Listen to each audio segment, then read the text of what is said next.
No, that you see. ಸರಿ, ನಾನು ಅಪ್ಪನ ಜೊತೆ ಮಾತಾಡ್ತೀನಿ. ಬಾಯ್. Oh, yeah, of course. ಆಗ್ಲಿ ಆಮೇಲೆ.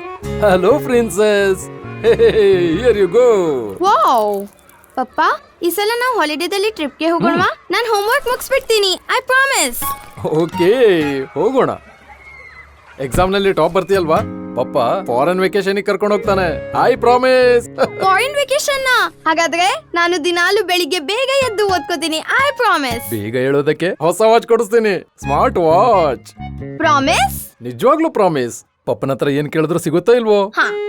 ಡಿಯರ್ ಹಾರ್ಡ್ ವರ್ಕಿಂಗ್ ಪಪ್ಪ, ನಿಮ್ಮ ಪೇರೆಂಟಿಂಗ್ ಗೋಲ್ಸ್ ಅಂತೂ ತುಂಬಾನೇ ಪರ್ಫೆಕ್ಟ್ ಇವೆ. ಆದ್ರೆ ಈ ಜಾಣೆಯ ಫ್ಯೂಚರ್ ಗೋಲ್ ವಿಷಯ ಏನು? ಇವಳ ಫ್ಯೂಚರ್ ಅನ್ನ ಪ್ರಾಮಿಸಿಂಗ್ ಮಾಡೋದಾದ್ರೆ ಏನಾದ್ರೂ ದೊಡ್ಡದನ್ನ ಪ್ರಾಮಿಸ್ ಮಾಡಲ್ಲ. ದೊಡ್ಡದು ಅಂದ್ರೆ ಫ್ಯೂಚರ್ ನಲ್ಲಿ ಬರೀ ಫಾರಿನ್ ವೆಕೇಶನ್ ಅಲ್ಲ, ಫಾರಿನ್ ಎಜುಕೇಶನ್ ದೊಡ್ಡ ಪ್ರಾಮಿಸ್. ಆದ್ರೆ ಅದಕ್ಕೆ ಬೇಕು ಪ್ರೀತಿಗಿಂತ ಸ್ವಲ್ಪ ಎಕ್ಸ್ಟ್ರಾ. ಅಂದ್ರೆ ಕೆನರಾ HSBC ಲೈಫ್ ಇನ್ಶೂರೆನ್ಸ್ ನ ಚೈಲ್ಡ್ ಫ್ಯೂಚರ್ ಪ್ಲಾನ್ಸ್ ಬೇಕು. ಇದು ಕೊಡುತ್ತೆ ಲೈಫ್ ಕವರ್ ಗಾಗಿ, ಮಕ್ಕಳ ಎಜುಕೇಶನ್ ಗಾಗಿ ರೆಗ್ಯುಲರ್ ಪೇ ಔಟ್ಸ್. ಇದರಿಂದ ಚಿಕ್ಕ ಪ್ರಾಮಿಸಸ್ ಅನ್ನ ದೊಡ್ಡದಾಗಿ ಮಾಡೋದಕ್ಕೆ ಸಾಧ್ಯ. Canara HSBC Life Insurance. Promises ka partner.